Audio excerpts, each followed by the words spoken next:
আসসালামু আলাইকুম রহমতুল্লাহি ওবারাকাতুহু। সুপ্রিয় শিক্ষার্থীবৃন্দ, তোমরা যারা 2025 সালে দাখিল পরীক্ষা দিতে যাচ্ছ, তোমাদের জন্য সর্বশেষ যে নতুন রুটিনটি, সংশোধিত রুটিনটি প্রকাশিত হয়েছিল, আজকে সেটি নিয়ে আমরা ভিডিওটি তৈরি করছি।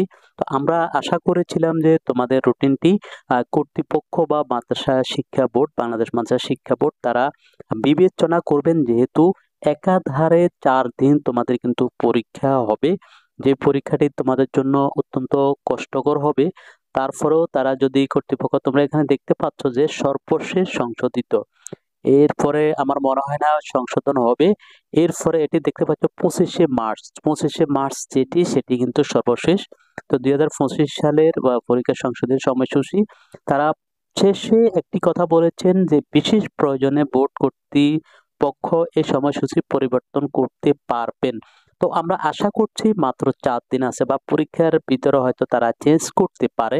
তো এটি অত্যন্ত তোমাদের জন্য কষ্টকর হবে। আমরা যে বোর্ড কর্তৃপক্ষ বা বাংলাদেশ মাদ্রাসা শিক্ষা বোর্ডকে আমরা অনুরোধ করব ছাত্রদের কল্যাণে, ছাত্রদের জন্য যেভাবে ভালো হয় যদি করা যায়, যেমন 21, 22, 23, 24 এই 4 দিন কিন্তু একাধারে পরীক্ষা রয়েছে। তো তারা অবশ্যই, তোমরা জানবেন যে যে যা ছাত্ররা পরীক্ষা অ্যাটেন্ড করার পরে পরীক্ষা 1টায় শেষ হয়, আস্তে আস্তে বাসায় আসতে আসতে তাদের কিন্তু পুরো বিকেলটাই চলে যাবে। অতএব এই সময়ের ভিতরে আবার পরের দিন কিন্তু প্রিপারেশন নিয়ে বা পরীক্ষা দেওয়া খুবই তাদের জন্য কঠিন হবে। তো অতএব যদি রুটিনটি এই 4টি বিষয় যদি একদিন করেও গ্যাপ দেওয়া হয়, তাহলে তাদের জন্য অনেক অনেক অনেক বেশি তাদের জন্য হেল্পফুল হবে। তারা আনন্দ চিত্তে পরীক্ষা দিতে পারবে। এবারে এমনিতেই তারা কিন্তু আতঙ্কে রয়েছে, যেহেতু কেমন হয়, কিভাবে হয় পরীক্ষা, বিভিন্ন রকমের যে সমস্যা বা আতঙ্ক তাদের মধ্যে বিরাজ করতেছে।